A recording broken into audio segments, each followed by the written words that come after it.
Welcome to stone dictation. Dictation 5 second बाद शुरू होगा। Ready start.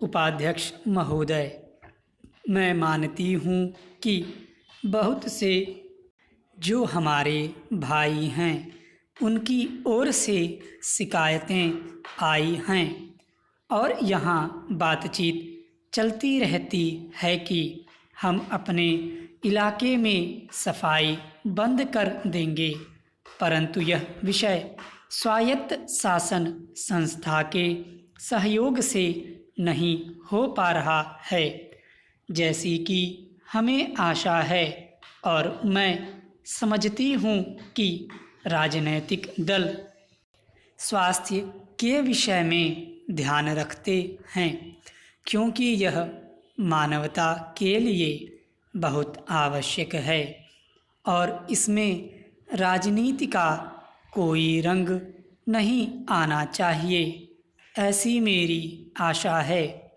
मैं अनुरोध करूंगी कि सदस्यों की जो समस्याएं हैं उनको ध्यान में रखते हुए दिल्ली प्रशासन कोई ऐसी नीति अपनाने की कोशिश करे जिससे नगर निगम का यदि कोई काम हो तो उस विषय में हमारा नगर निगम से एक सहयोगपूर्ण वातावरण पैदा हो, मगर इस वातावरण में राजनीति न आने पाए।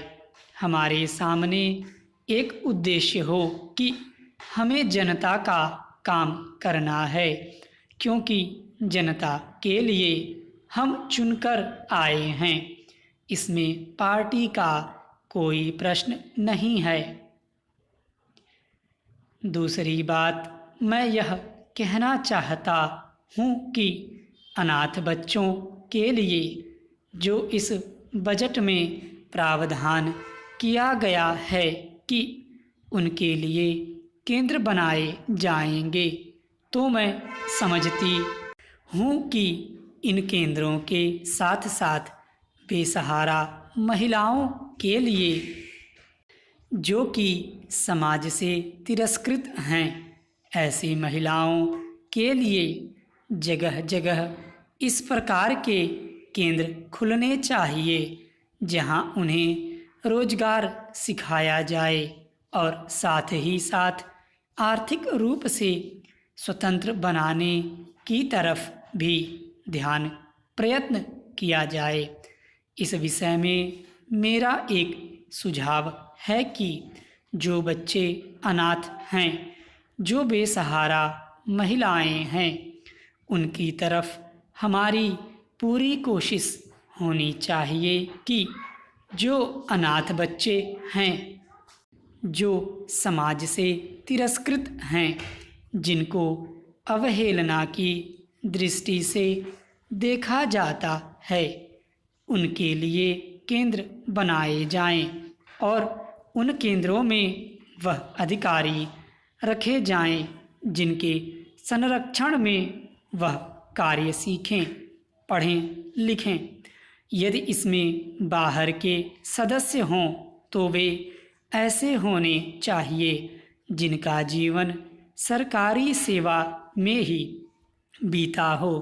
ऐसे योग्य लोगों से सहायता लीजिए।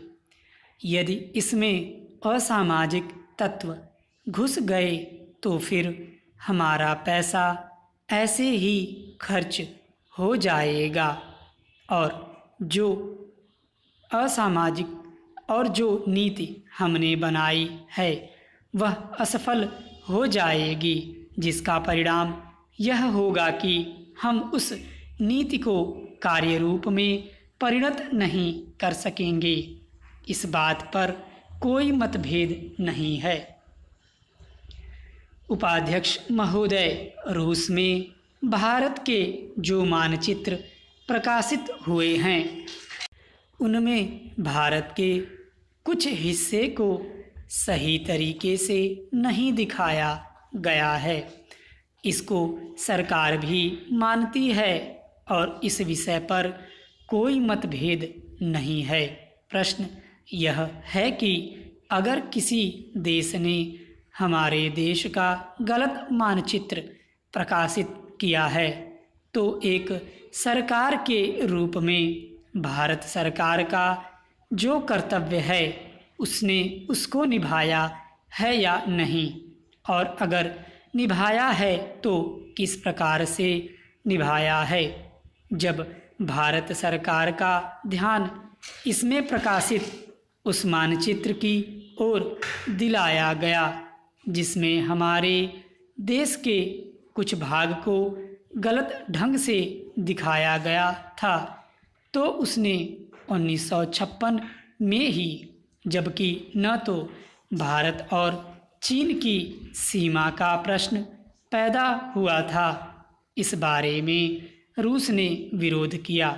इसके बाद भारत सरकार ने लगातार 4 बार रूस सरकार से लिखित रूप से विरोध किया कि हमारे मानचित्र को ठीक से नहीं दिखाया गया है। जिस मानचित्र को लेकर यह चर्चा हो रही है, जब उसकी ओर भारत का ध्यान गया तो उसने जून, जुलाई और अगस्त में लगातार 3 बार अपने राजदूत के माध्यम से और रूस के जो अधिकारी हमारे देश में आए उनसे बातचीत करके रूस का ध्यान इस ओर आकर्षित किया कि उसने इस देश का मानचित्र ठीक नहीं दिखाया है।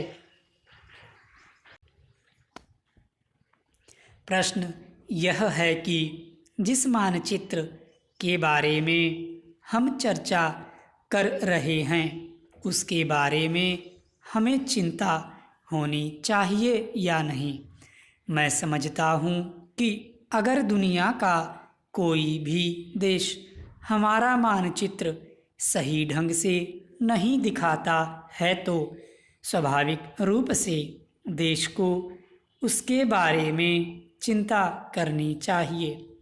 हम अपने कर्तव्य से नहीं चूक सकते हैं, लेकिन जहाँ तक इस चर्चा का संबंध है, मैं माननीय सदस्य की प्रशंसा करता अगर वह उन समस्त देशों का जिक्र करते और निंदा करते जिन्होंने हमारे मानचित्र को गलत ढंग से दिखाया है। उदाहरण के लिए पाकिस्तान को शिकायत है उसके मानचित्र को केवल रूस, इराक और मिस्र ने ही नहीं बल्कि अमेरिका ने भी गलत दिखाया है। जिस कश्मीर को हम भारत माता का ताज और मुकुट कहते आए हैं, जिसे हम कहते हैं कि वह इस धरती पर हमारा स्वर्ग है, उस इलाके को बिल्कुल उनकी दया और कृपा पर छोड़ दिया गया है। यह बात उत्साहवर्धक नहीं है। स्टॉप।